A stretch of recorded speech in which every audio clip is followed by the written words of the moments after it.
All right, Johnny.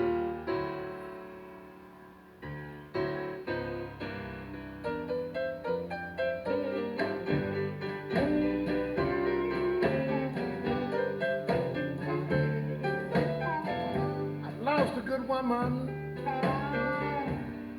and I grieve both night and day.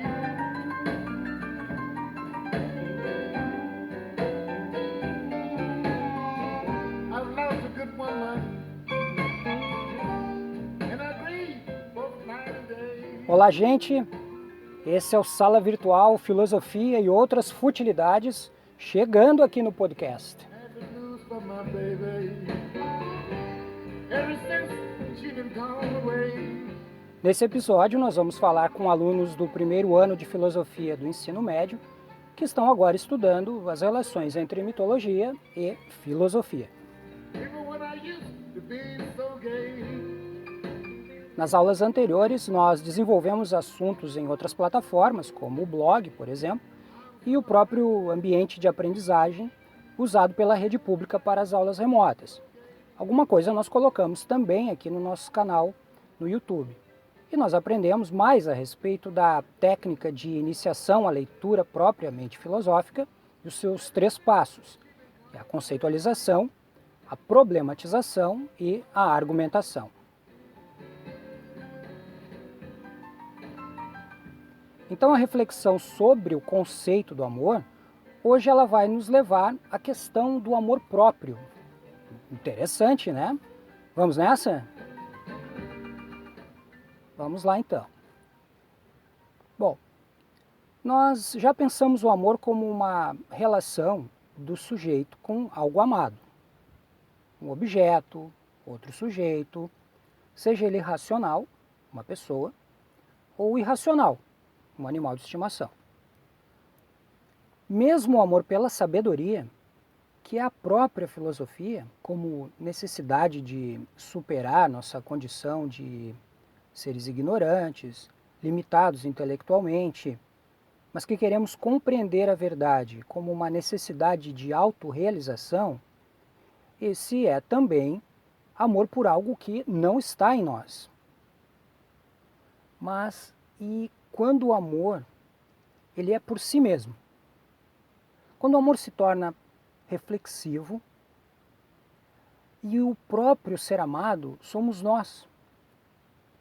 Nós podemos nos apaixonar por nós mesmos? Gente, essa é uma questão muito complexa. Complexa mesmo.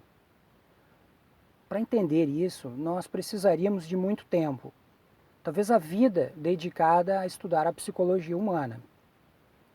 E é claro que, mesmo a psicologia, como a gente já viu, ela se interessa por todas as manifestações humanas, já que ela é uma ciência humana. Então ela vai incorporar também no seu material de análise, de observação do ser humano, a mitologia e também a filosofia. Podemos dizer que, como todas as ciências, mesmo a psicologia, ela tem raízes na filosofia. E é isso que nós estamos vendo, então, que mitologia, filosofia, religião, ciência, não são saberes desconectados. Pelo contrário, eles se complementam. E isso a gente vai perceber também em relação a essa questão do amor próprio. Porém, nós vamos delimitar um espaço para essa nossa conversa. Porque o amor próprio, ele pode ser a autoestima, que é um sentimento de autoaprovação, de autoaceitação, de satisfação consigo próprio, de autorrealização, autovalorização. E isso é saudável, é normal em qualquer pessoa. Nós não vamos falar da autoestima. Nós vamos falar do amor próprio quando ele se torna uma paixão e assim um transtorno emocional. E isso tem um nome: narcisismo. Por isso eu pedi que vocês primeiro assistissem o vídeo lá do canal Vem Fazer História, onde há a história, a narrativa mitológica de Narciso e Eco, para depois a gente trocar essa ideia aqui. Então, se você não viu, vai lá, olha o vídeo, tem o link nos comentários aqui no canal, está atribuído também como material, e depois volte para cá. Se você já viu, vamos em frente então. Porque o mito de Narciso, ele é interpretado pela psicologia e por uma área dos estudos psicológicos chamada psicanálise como uma ferramenta simbólica para compreender esse amor distorcido, esse amor patológico, que aparece como uma vaidade incontida, como culto ao próprio ego, a egolatria. E a pessoa narcisista se percebe com qualidades e encantos irreais, porque ela tem uma autoimagem que domina o próprio interesse dela e a pessoa assim se coloca no centro de todas as atenções.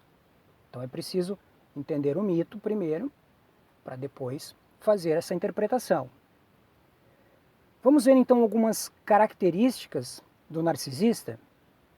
Eu volto a lembrar, a gente não vai entrar em detalhamentos clínicos da personalidade narcisista, até porque nós não estamos fazendo uma aula de psicologia. Nem vamos fazer um inventário do conceito narcisista, que tem a sua história, como eu disse, na psiquiatria, na psicologia, na psicanálise e em outras áreas da psicoterapia. Nós vamos apenas observar o fenômeno a partir de algumas formas dele se manifestar, ok? Vamos lá então. Se o narcisismo é um amor próprio, a pessoa que se ama desse jeito tende a procurar se relacionar com outras pessoas que pareçam com ela mesma, é claro. O narcisista procura o seu reflexo no outro. Narciso se encantou com a imagem dele no lago, lembram? O narcisista quer se ver no outro e assim continuar se encantando consigo mesmo. E ele também é o maior admirador, sabe de quem? Dele próprio. Desse modo, ele se acha o mais capaz de todos, o mais talentoso, o mais inteligente, o mais amável. Mas se alguém o ama, ele logo tenta transformar a pessoa em alguém que reflita a imagem dele, como eu acabei de falar. O narcisista, sim, ele é um manipulador das pessoas. Ele age para deformar o outro, tirando do outro a personalidade dele e fazendo o outro se transformar no reflexo do narcisista. O narcisista, então, ele domina, ele escraviza o outro, que quer que o outro sirva a ele. É isso que o narcisista objetiva. Ele quer ser admirado e essa admiração é para ele um sinal de aprovação, de que ele está certo, ou seja, que ele realmente é o máximo, o mais lindo, o mais inteligente, o mais popular, o maior ser humano que existe no universo. Isso é mania de grandeza, que a gente chama de megalomania. E você acha que o narcisista assume que ele é assim? Jamais, nunca. Ele disfarça, se faz de coitado até se for preciso. Reconhece que tem os seus defeitos e com isso ele acaba convencendo as pessoas a continuarem admirando ele. E nessa hora ele se acha ainda mais inteligente porque ele conseguiu enganar. E se você tenta se destacar ao lado do narcisista, ele não dá valor. Pelo contrário, ele rebaixa os outros para que ele possa aparecer. O narcisista, então, é humildade zero. O narcisista faz que te ouve para ele poder falar. Mente para parecer o bom. Se faz de forte porque ele não vai mostrar a fraqueza dele.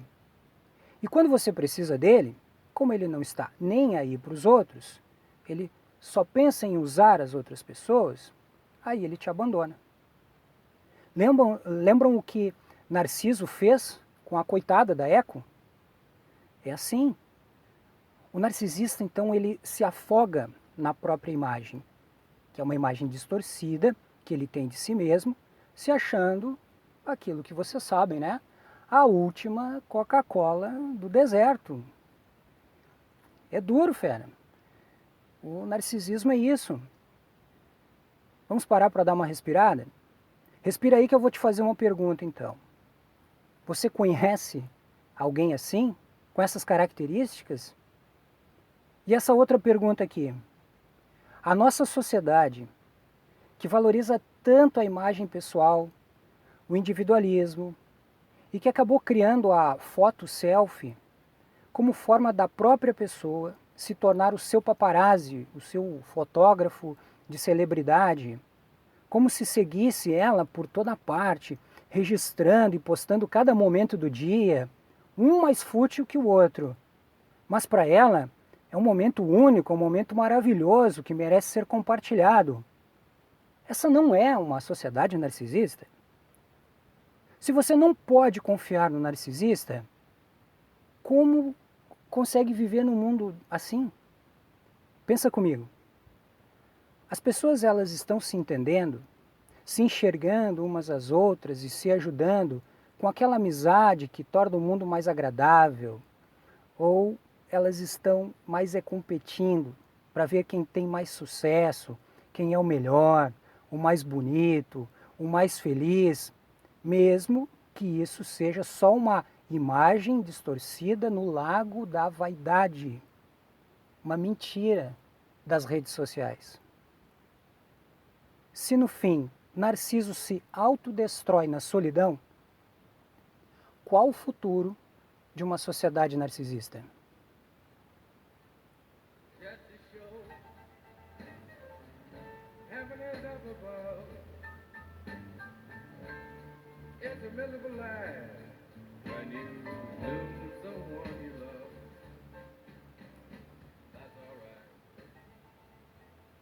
Viram como mais uma vez a filosofia e a ciência foram buscar na mitologia o seu material de reflexão? E essa racionalização filosófica que nós estamos fazendo aqui, somada às experiências e aos dados científicos, isso tudo não nos dá um conhecimento conceitual ainda mais profundo sobre o conceito do amor?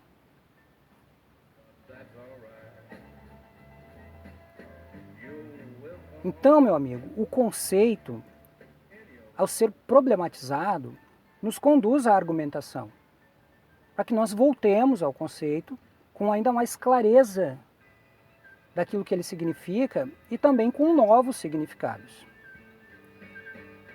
E assim nós vamos filosofando para aprender e apreender a filosofia, colocando ela na nossa vida como uma prática útil a todos os momentos.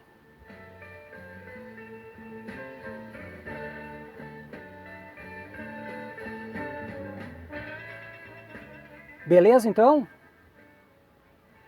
Nós vamos ficando por aqui com Sala Virtual, Filosofia e outras futilidades. Eu espero que vocês tenham curtido esse arquivo de hoje, que curtam também o canal e que aproveitem agora para sair por aí treinando esse olhar crítico para identificar os narcisos no nosso mundo, que podem estar escondidos ou nem tanto, né?